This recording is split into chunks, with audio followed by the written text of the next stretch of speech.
Good morning everyone, welcome back to Piccadilly Sidings. So there's the view from the last shot you saw. Now pan your cross, prepare yourself. Oh my life, what a mess. Yeah, there's just stuff everywhere because I'm now working, as you can appreciate, on the scenery over here. That's what it's like so far.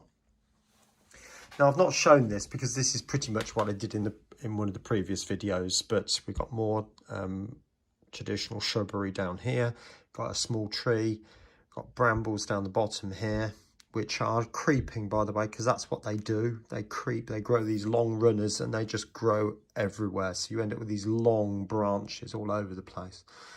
So I think that looks reasonably realistic. Reasonably, you may disagree. And I've got some more over the back there and just different colours. And I think that's one of the secrets, really, just lots of varied different colours. This is still very wet with glue, by the way. It won't look quite as whitey as that. It will darken down a little bit. So I've got to do the same here, over there. And also, if you can work your way around all the bottles and stuff, the pots, up to that area there and behind the bush, behind the stile as well, that needs building up by quite a bit, really. And then it's a case of putting some trees in. Now this end I am going to put, well, reasonably high trees, so they come up about halfway up the back scene, give or take. So it'll be about like that, give or take. And yeah, because I want this to be a hidden area, so if a train does go in here then you can't see it quite so clearly. So that's one of the ideas of that. So I'm going to get all this built up using the same methods as I did before. So I'm not going to show you that again, it's obvious. And there's loads of other videos out there. Richard from Everard Junction put out a fantastic video the other day. So go and look at some other people's as well. I think that's a really good thing to do. All right, so I'll get that done. I'll catch you in a bit. Right, now, like I said, I'm not going to go through everything I'm doing here because the video is going to be pretty much a repeat of what I did over the other side of the layout, but I am going to show you one or two other bits that I am going to do. Now you'll notice when I painted the back scene, I've got this line going across the top. Now I don't really want to have a straight line because I want this foliage to be quite high. Now in normal circumstances, this could be, just the foliage itself could be easily 10-15 foot high. Now thinking about a purse or a train, we're probably looking around about 10-12 foot high for the train, but I'd like to go slightly higher than that. So what I'm gonna do is take some of the small scattery stuff and literally just press it against the backboard. You'll probably notice I put glue on the backboard. Now I want it to be the fine stuff because I don't want to give it too much depth. I want to try and give the impression it's actually behind the other stuff. I think modelling products run away from you when you get a camera out and they abandon you. So everything that you think was going to be working fine, when you put it on cam, it's sort of a disaster. So that bramble looks awful again now, doesn't it? So I'm going to have to put some more stuff over that. Add it in, that is. All right.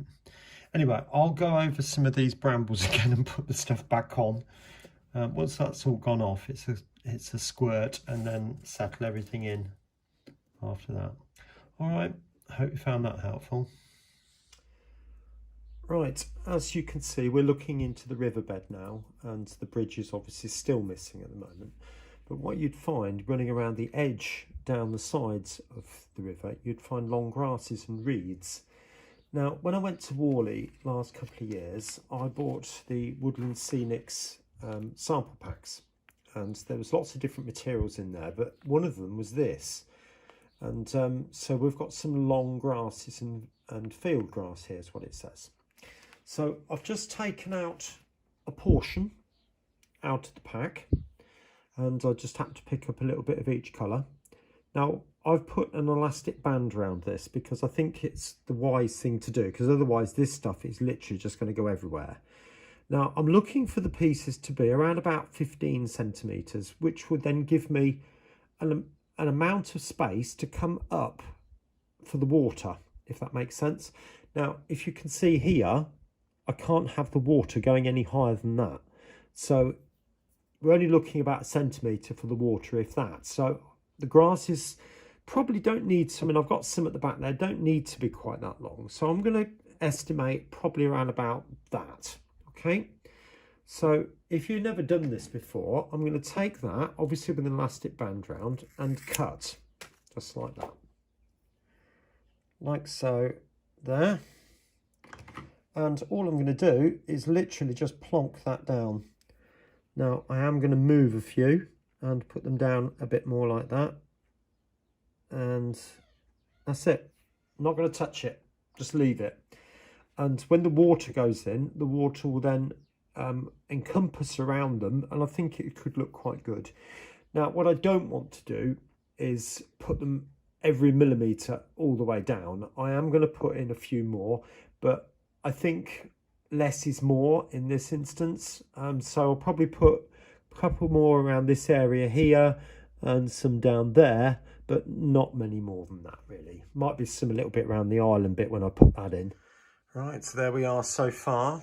I'm not going to show you up there yet, but I've got to the point now where I'm evaluating the situation and thinking, well, there's some parts of it that just don't look right. Like, for example, there's a blank bit.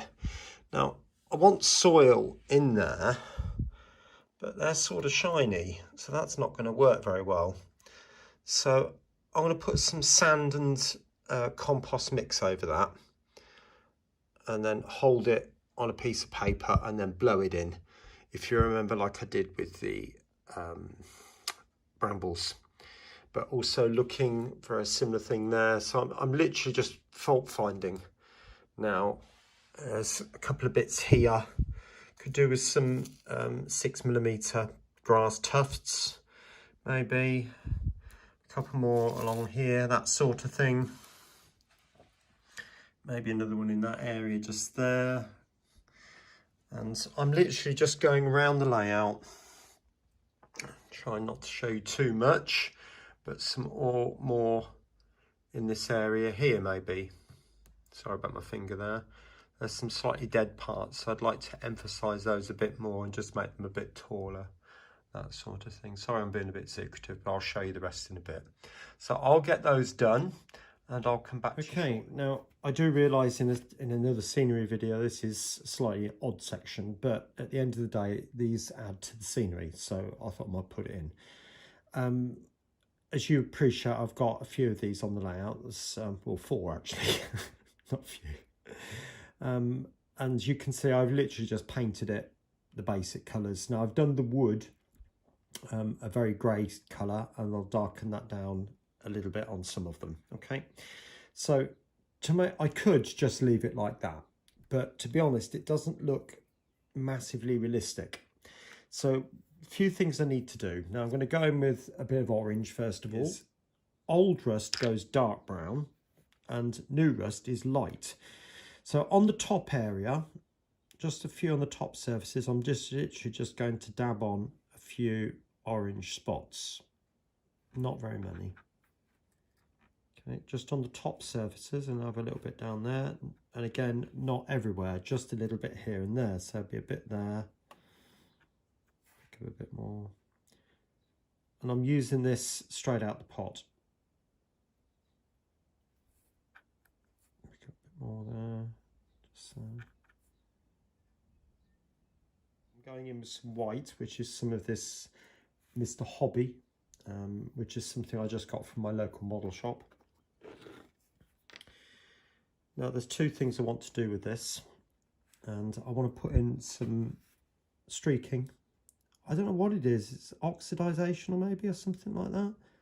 Just a little bit here and there, not much.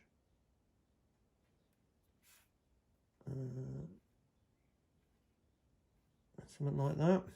Okay, and then I'm going to wash the brush and then pick up a watered down version of it and then brush it down the side. In fact, that's not enough. Let's put a bit more on that and then just wash it with the brush. So you get this bleaching effect, if you like. I do want them all different. I don't want all the buffers to be the same. So I'm literally just putting it in odd places. Okay, so that's where we are at the moment. Turn the light on. So it's all a bit patchy at the moment. So this is where the Nernala comes in. You have to be careful. The lid's quite on quite tight, and it will literally go everywhere if you let it. And trust me, I have. So all I'm going to do is literally just brush it into particular areas, not going everywhere. So I do want to leave some of the orangey bits on there, because the actual colour of the paint is another colour indeed, if that makes sense. So like that, over the wood. Now this particular one I'll make a bit darker.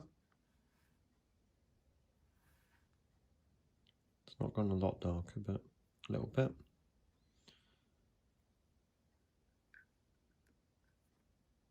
Put that back on there. I am going to go into the corners a little bit more, like that. So, you know, all right, it's perhaps not the best painting in the world, but at the end of the day, it'll do for what I'm after. So I'm going to get the rest of these. Oh, there is one more bit I've forgotten. That's the lamp on the top, just like that. I am going to paint it white initially and then dirty it.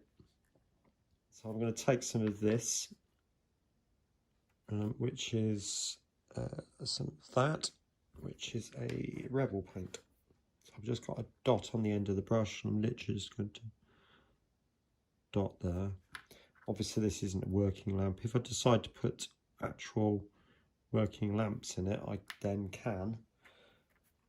And I know that's wet, but I think that paint's thick enough. Oh, that'll do. It'll be all right. So it just needs a bit of tidying up, and that'll be absolutely fine. Okay. One of these I'm going to darken down by quite a lot. So like I said, they're not going to be all exactly the same. But anyway, so next time you see it, be on the layout. Let's see in a minute. Right, so you join me in the river section. You might be thinking, what on earth is this? Well, if you remember, I said about I want the bridge to remain removable. And the only way I can do that is to create like a well, if you like, which I can then scenic up around it. And even if I don't cover every millimetre of it, if I darken the edges down with a black pen, you probably won't even notice it's there. And then I can seal that to the board with some varnish, and then put the foliage all the way around it with some of the grasses as well, some of the tall grasses, this sort of thing. Yeah, that's it. So you can see the plastic frame running around the outside, and I ended up using a glue gun, hot melt glue gun, to put it on, and then obviously PVA'd in all the bushes and the reeds. And then you might think, well, what's all the white stuff? Well, it's actually matte varnish, which actually isn't very matte, to be honest. It's quite satin-like, but it's for a river and it'll be all right. So all I've just gone round, that's for a sealing coat to seal the surface, and also particularly to seal this up, and then the bridge will literally just drop in as and when it's appropriate. Okay, I thought I'd show you the next bit. I've actually done some of it already. The reason I just wanted to check out, see if I was happy with the way it was going to work, but it seems to be right. So I'll show you on this track, and I'll zoom in a bit when I come to do it. But I've mixed up two colours in here, and that is some raw umber. The brands are available clearly, as is brown violet from Vallejo. Again, lots of other brands are available. And also a little bit of white emulsion in the lid. I've chosen emulsion purely because it's thin. There's no real pigment to it, so it should do exactly what I'm after. But I'm painting the sleepers. Now, I've looked at a lot of pictures of wagon sidings from this, from way back when, and they do seem to be, on general terms, fairly, I wouldn't say clean, but not filthy. You can see the wood, you can see the colour of the wood, and you can see the colour of the ballast. Now, I am going to use grey ballast, so I'm literally just going to paint the wooden part up to the chairs. Chairs being the metal bits that hold the track in. Now, this just happens to be the brown violet, but any of the colours are valid. Like that. Take a bit of the brown. This is a bit thick, actually. I need to water that down a bit. But you can get the idea. So I'm literally just dabbing a bit of that on. Yeah, it's definitely too thick. And again, over the outside. Now, this will dry pure matte, so there's no problem with that. Brushing it on both sides of the sleepers. We're only really after catching the top. Okay, so dry the brush off a bit and then pick a bit of white on the brush. And I'm literally just going to streak a bit on, not too much. In fact, that is a bit too much. That's it, that's better. It's literally just blend it in. Right, now for the final scenes then. So what have I done in this video? Well, if you look at the track, that's been painted, the sleepers and also the sides of the track, and it's running beautifully. I can't argue with that. Trains are running beautifully, even the little PECO. I think that does look an awful lot better. I'll take you up here, look that way. Quite like that view there. You can see all the tracks sort of merging into one there. Quite like that. Now going back this way, not a lot's happened on the scenery front at this end, but somebody made a comment regarding weeds, and there would be weeds around the bottom of the posts, and that's right, there would be. So Jack, this is for you. So hopefully that meets your satisfaction. Try and sharpen that up a bit. Oh, if I go in the right settings, wouldn't it? There you go. So just scroll you down. So not every post has got weeds on it, but quite a few have. And that was done with the field grass. And just cut off a tiny portion, glue them in, and then I snip them afterwards with a pair of nail scissors. All right, so this area here now where the stile is, it's all been built up. There's a new tree gone in there. The back scene does need adjusting in different places. I might lower this scene here to make this lot sort of take priority, if you like. Right, coming down now to this part here, there's the buffers that I put in at the beginning, or a little way into the video, showing the back of those. So they've turned out reasonably well. When the track's ballasted, of course, there'll be an awful lot more grass going in. Going into the river scene. So, me personally, I quite like it, particularly with the lone tree.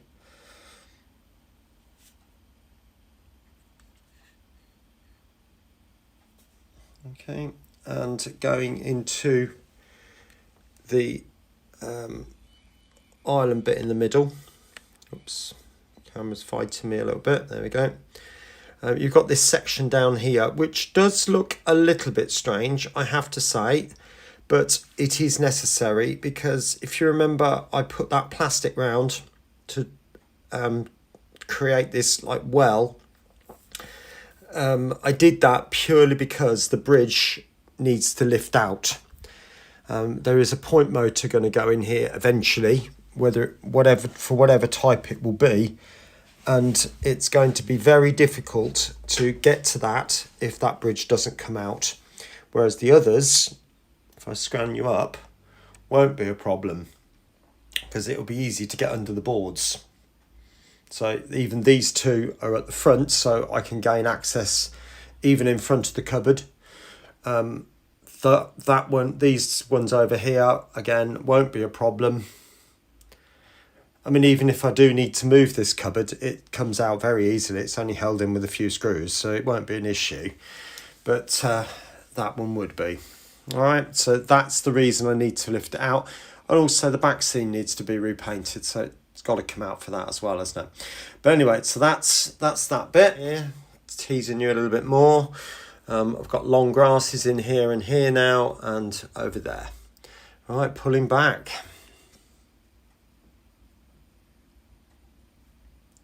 Focus in. There you go, there's the whole scene.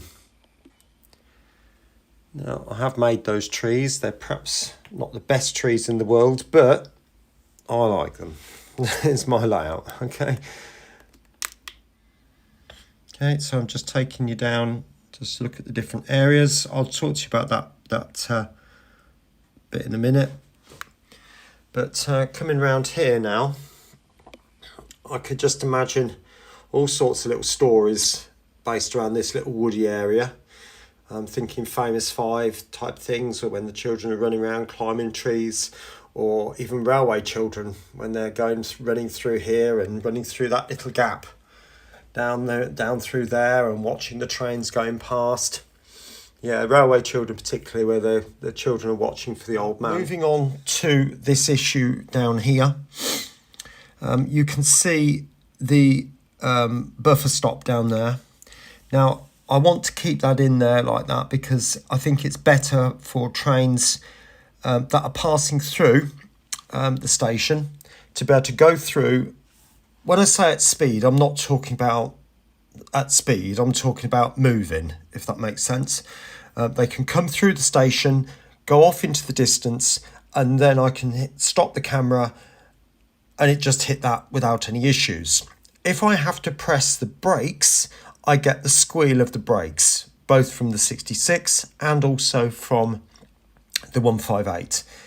And it would not sound natural at all, okay? It would only be running for literally a second or two and I'd stop it.